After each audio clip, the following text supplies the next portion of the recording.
hung a portrait of his favorite president. His favorite president was Andrew Jackson.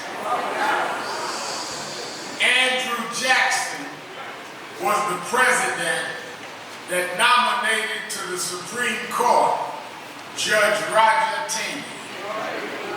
Judge Roger Taney was the Chief Justice of the Supreme Court that rendered the Dred Scott decision that blacks had no rights that anyone was bound to respect.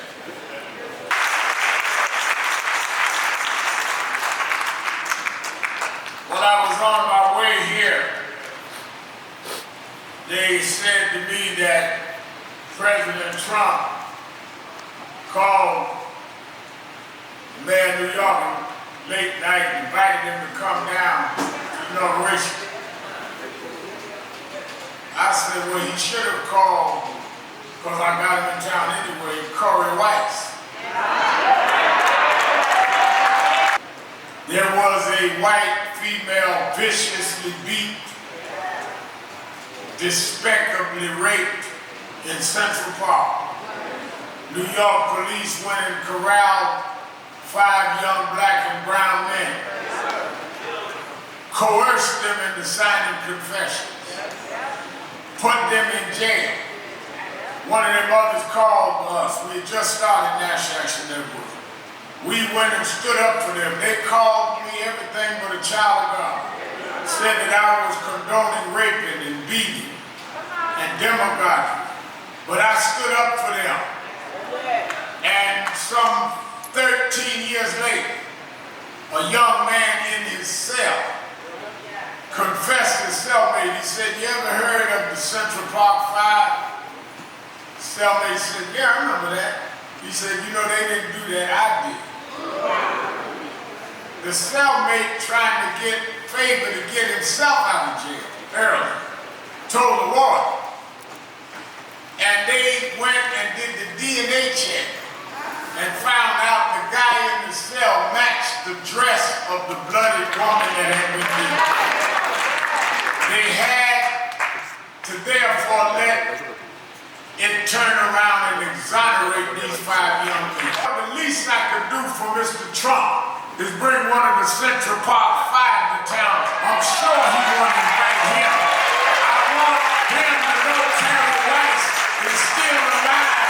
There is no way.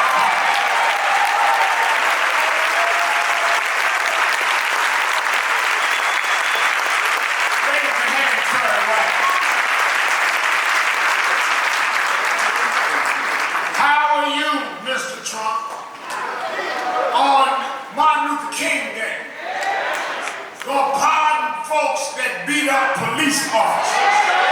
How are you, Mr. Trump, on the birthday or the federal holiday of a Prince of Peace and nonviolence, gonna excuse those that caused death of Capitol Police in the nation's capital? How dare you, Mr. Trump?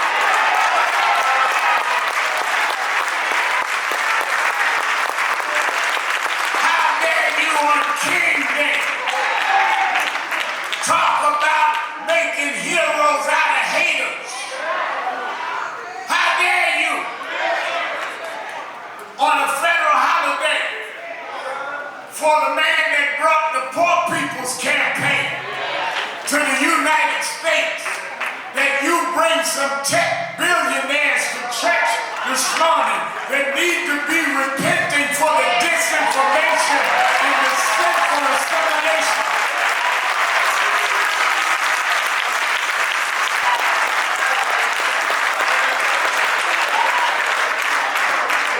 The problem is, we got too many folks scratching where they ain't itching, laughing at what's not funny. We fought too hard. We shed too much blood. We spent too many nights in jail to think that Trump can turn us around. I wanted to be in Washington to let you know so you didn't have to hear rumor. We're right here. We are not going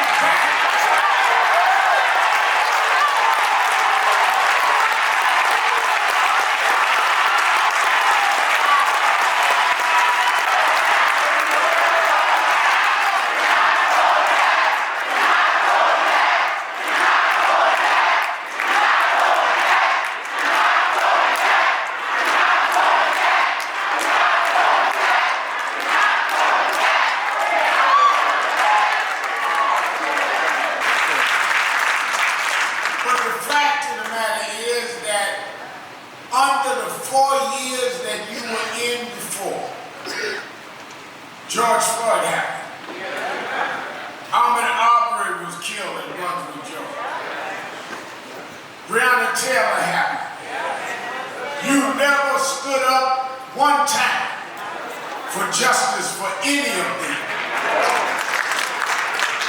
Never uttered a word of justice. And we got by, we built and had one of the largest gatherings in this district. We brought 200,000 people to the nation's capital around George Floyd. I call the march in a pandemic.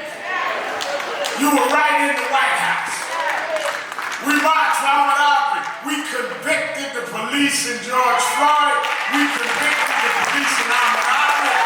We showed even under you we would fight and win anyhow. And we're going to fight these next 4 years. No matter what you say.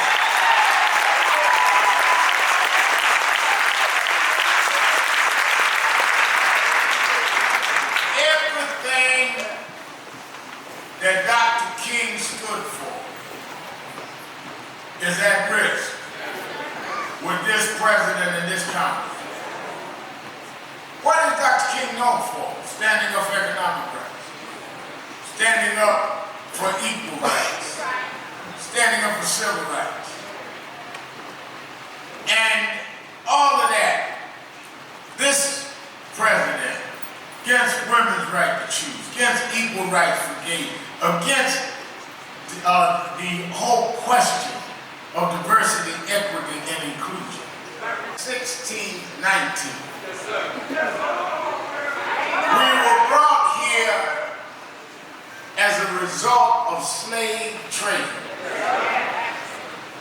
Slave trade meant that there was an economic arrangement. They justified it by dehumanizing who they traded. They traded some for some blacks by paying off others blacks in Africa. All right?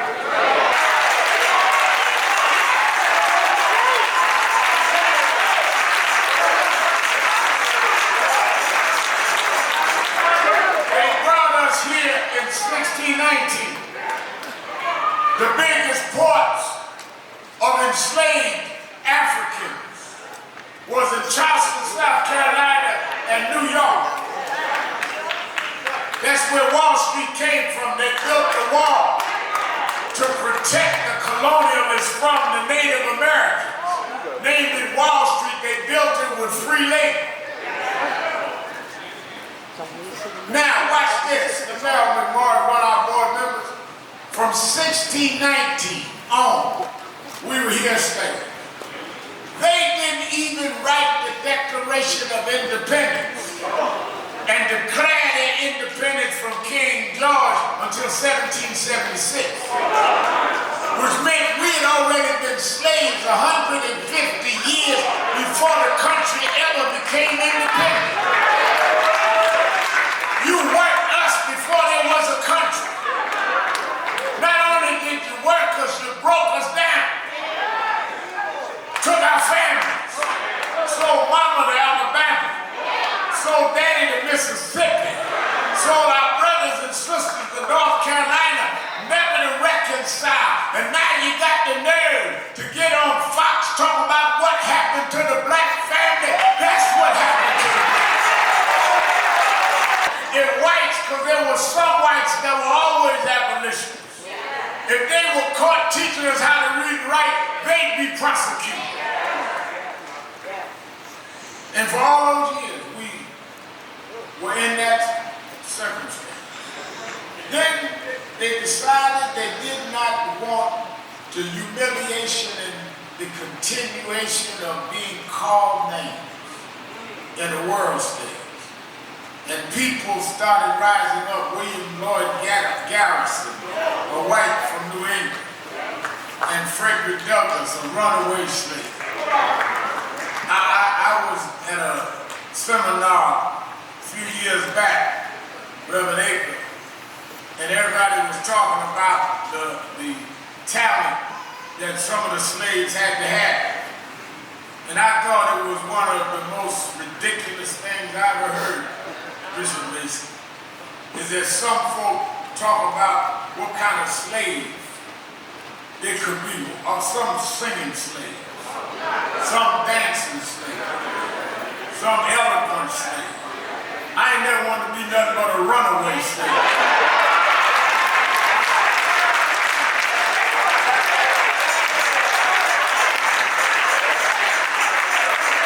Abraham Lincoln got elected president, and they began to separate the country, and they declared the South was going to secede and form the Confederacy. Now watch this. Lincoln said we must fight to save the Union. Garrison and Frederick Douglass said we need to end slavery. He said, no, this is not about slavery, it's about the Union. And they declared war and fought. Jefferson Davis became the president of the Confederacy, Abe Lincoln the president of the Union, and they fought for years, 4 or 5 years. And when they started losing at Shiloh and Petersburg, and started getting off, coming down the Potomac River where we're near now, that's when Lincoln decided reluctantly, maybe you ought to write out free the slaves in the South and let them join the Union Army. Y'all need to stop saying Lincoln freed the slaves. The slaves freed Lincoln. January 1st, 1863, that at midnight, slaves would be free. That's why, Sean, we have watch night service different than anybody else. Because watch night was for us, whether with midnight, we'd be able to walk off the plantation. And when midnight struck, we walked off, but remember now, we walked off with no money. We worked for 246 years and never got paid. We had no education. It was against the law to read and write. We had no family structure because you broke up our family, named our children after yourself. We were standing there with nothing. The only thing we had was our ability to convene and congregate. That was the birth of the black church. We fought and won the Civil War for 12 years. They had reconstruction. They killed Lincoln. Andrew Johnson came back in backlash. Killed reconstruction, went all the way to Plessy versus Ferguson, and said that blacks could be unequal.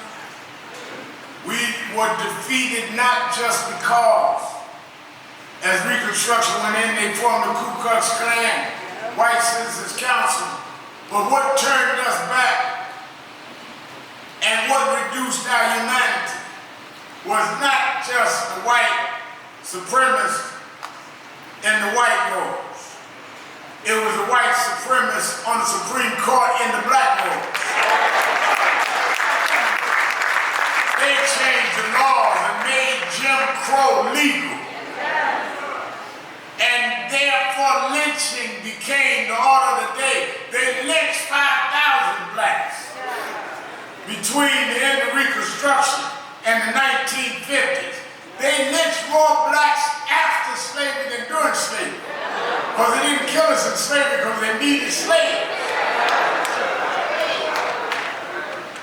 NAACP was founded, Urban League founded, early 20th century to fight slavery. And it was not until the mid-1900s, the mid-20th century, that we started getting some victories back of a thin, diminutive black woman named Rosa Parks. Sat down in the front of the bus in Montgomery, Alabama, and refused to give up her seat. I know Trump gonna say all this to me. I spoke at her funeral. I knew Mr. King. I worked with Martin. I think I know more about King than you do. I come out the King movement. You with the Don King movement. There's a difference.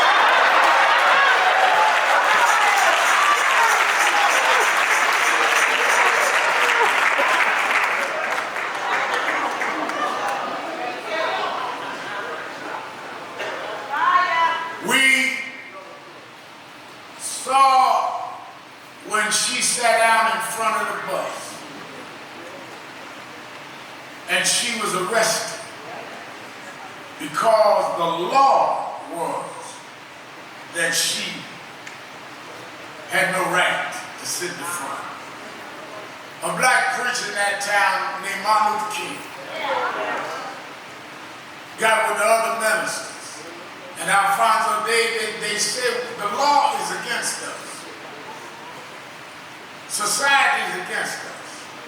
But one thing they cannot control is they can't make us spend our dollars on them buses. It may be inconvenient, but I'd rather walk with my pride than take your low-down ride.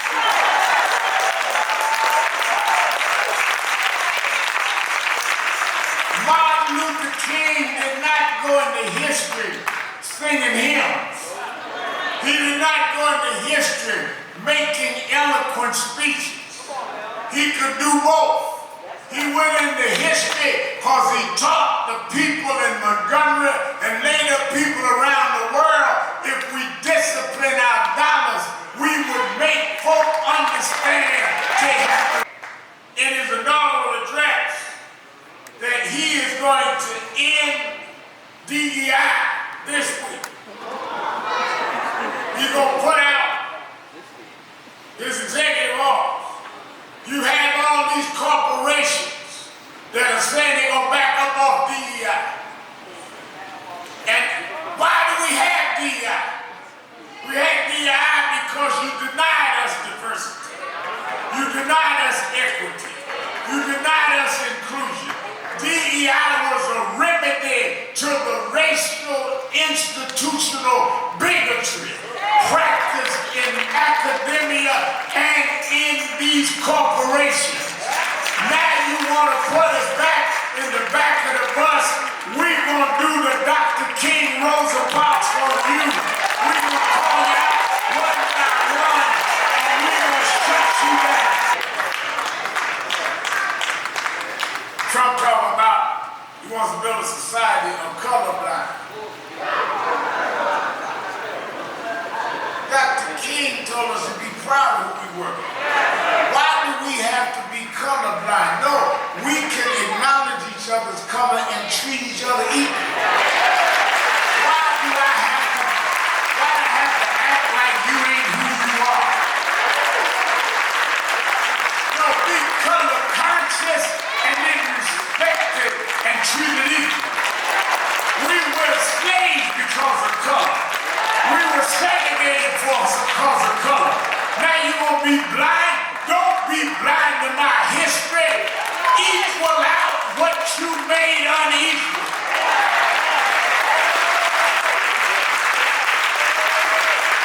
You want us to be colorblind because then they don't owe the equalizing out, Alfonso.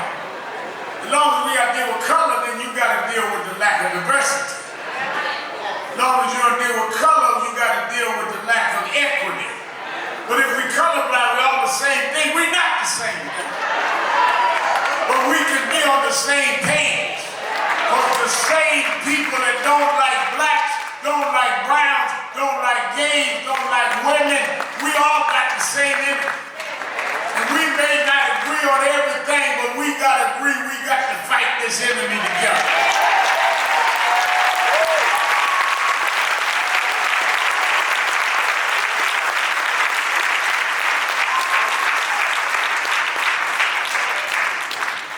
Is in this church. In 1895, they had Frederick Douglass's funeral.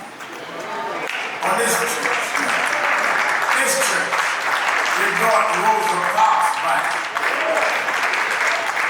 Bible said, remove not the ancient landmarks. I wanted us to make our oath right in the same rock that sent Frederick Douglass home, that sent Rosa Parks home.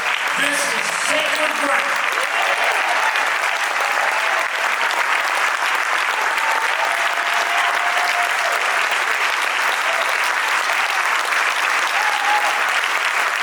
I want us to stand in sacred ground and promise that we're not going to let nobody turn us around. Dr. King believed in a higher power. And every once in a while in history, we are tested. And Trump is nothing but a test. He's a test to our collective communities. He's a test to whether we can get past our sectarian differences and our philosophical disputes. He's a test as to whether we can get past our egos on who's going to get the most time in the news or who got the biggest followers on social media. And in those days, they used to get up the mail on 2 hills and send down one from each of the opposing armies.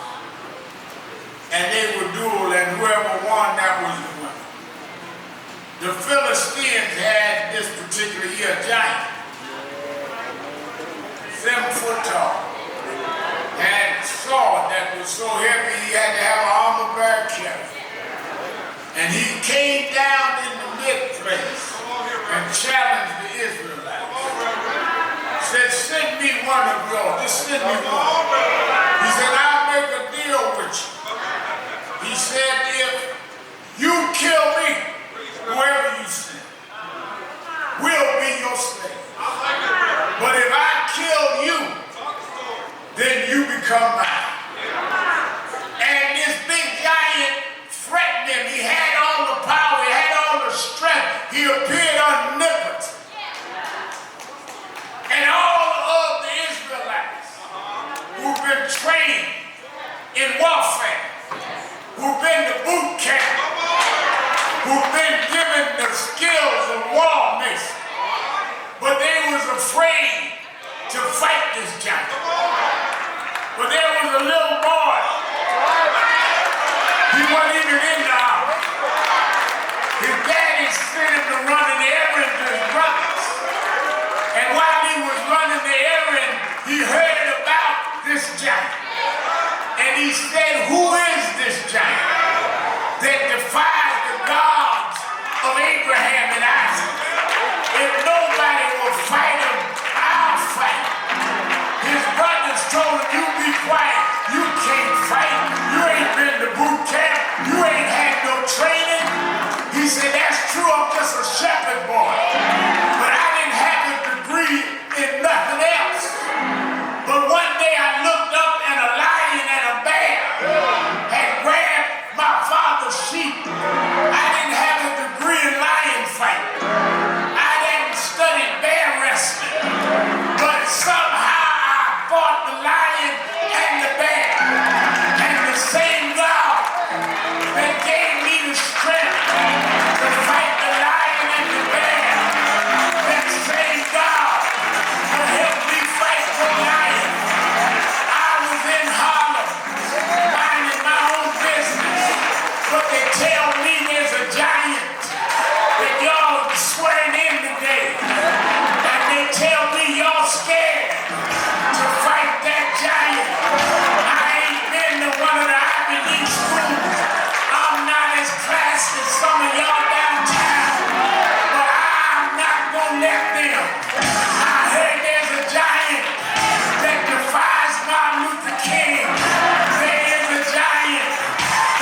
that God spoke to the bush and said, take off your shoes.